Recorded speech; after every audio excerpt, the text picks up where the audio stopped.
Captain John Outwater's company was one of 25 militia companies raised by authorization of the New Jersey State Assembly in 1776 to form a Bergen County regiment.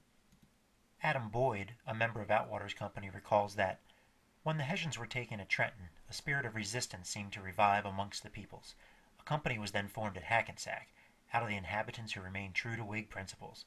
The company chose the officers of John Outwater, captain; Adam Boyd, lieutenant; Abraham Allen, ensign. Outwaters, and other companies, were comprised of local farmers and tradesmen. These men had an inherent interest in patrolling and protecting their home area. This was in contrast to the Continental Army under General George Washington, which was a national force, and, for the most part, left local public safety concerns to the militia. Because of Hackensack's importance as a center of trade, travel, and communication between New York City and agricultural Bergen County, it was an obvious choice as a center for Outwater's activities. From its base at Hackensack, Outwater's company was charged with patrolling the Hackensack River to guard against raids by local loyalists, also called Tories. In the event of a British attack, Outwaters would band together with other militia companies to offer resistance and harassment to the enemy. Outwaters also sought to stop illicit trade with the British while they were based in New York City. Oftentimes, the company intercepted trade goods, such as horses, livestock, and salt, which were brought by the militia to the justice of the peace, who condemned the goods and awarded them to the militiamen as a reward. Militia success in these endeavors forced the British Army to resort to foraging to supply the food and firewood necessary to sustain themselves. John Lozier of Outwater's company remembered the company's success at stopping one such foraging party in 1781. The British had come up the Hackensack River with a gunboat, had plundered the inhabitants, and carried off about 20 head of cattle. The cattle was retaken. The British had a loss of 7 men killed and 1 prisoner. Outwater's company also spent some time involved in law enforcement activities, which included guarding the county jail, preventing rescue attempts, arresting Tories for treason, and maintaining the peace. Occasionally, the militia could be used to supplement and support Continental troops. This request would be made by Washington to the state governor. If granted, the governor would temporarily place the militia at Washington's disposal. This occurred in 1778, when Outwater's company was placed under the command of General Anthony Wayne. Wayne's force unsuccessfully attacked a Loyalist fortification, known as a blockhouse, on Brower's Hill, north of Hackensack, near Newbridge. Once the war ended in 1783, the men of Outwater's company and other militia companies hoped for a return to the pre-war prosperity enjoyed by Bergen County's residents. Many of them, including John Outwater, became actively involved in laying the foundation for the new republic that they fought for so desperately.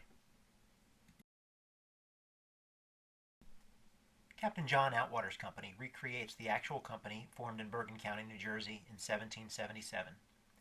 Incorporated in 1979, Outwater's company provides an ideal outlet for the history enthusiast to experience both military and civilian life in late 18th century America. Outwater's company welcomes men, women, and children of all ages to become members of our organization and actively participate in recreating and reliving our nation's early history. Men and boys over 16 years of age are encouraged to portray members of Outwater's militia company. Boys under 16, although not able to carry a musket, have other opportunities to get involved, including depicting a drummer or other musician. Additionally, they can choose to take on another 18th century role as well. Physicians, carpenters, or other tradesmen, and farmers are just some of the civilian interpretations possible in Outwater's company. Women and girls are encouraged to investigate the roles of women in the 18th century. Camp follower and civilian impressions allow great opportunity for exploring the life of women and children during this period of great social unrest in early America.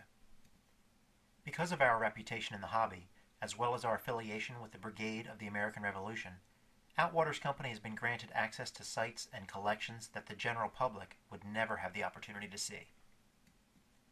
We have camped and fought on Constitution Island in the Hudson River, currently owned by the U.S. Department of the Army.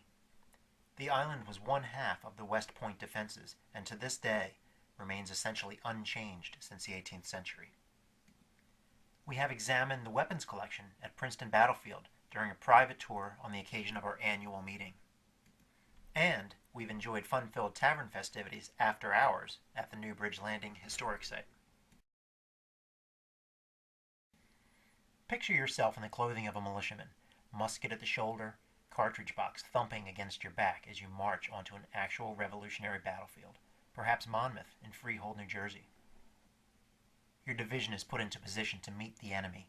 You stand shoulder to shoulder with the other men. Your heart is racing with anticipation of the coming engagement. Over the hills, you see the enemy positioning their forces to confront you. The sun glistens on their muskets and bayonets as they form a line of battle. You hear the roll of distant drums as they begin their march towards you. The American line grows silent as the reality of facing the most powerful army in the 18th century world sinks in. Then the silence is shattered by the thunder of American artillery as the battle begins. Clouds of blue smoke from the artillery barrage billow across the field. The madder-red uniforms of the British appear faded as they are obscured through the fog of war. Suddenly, American officers begin to shout orders. Men snap to attention. Drums rattle incessantly. Make ready! Present! Fire! A roll of musketry follows as your company pours a deadly volley into the enemy. You see men drop, but the enemy keeps advancing. Then they stop, level their muskets, and return the volley. This promises to be a very hot engagement indeed.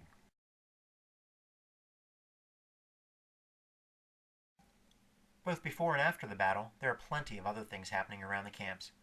You can participate in as many or as few of these as you'd like. Choose from camp tours and discussion with the public about your impression, musket demonstrations, cooking demonstrations, posting of sentries, courts martial, period fashion shows, and of course, visiting 18th century merchants or sutlers for a new waistcoat or petticoat. After the camps close, you'll enjoy a fine period meal cooked in the camp's kitchens over a wood fire. At night, enjoy wandering the camp, experience the camaraderie of fellow reenactors as they invite you to sit down around the fire, telling stories, jokes, and sharing their knowledge of the Revolutionary War.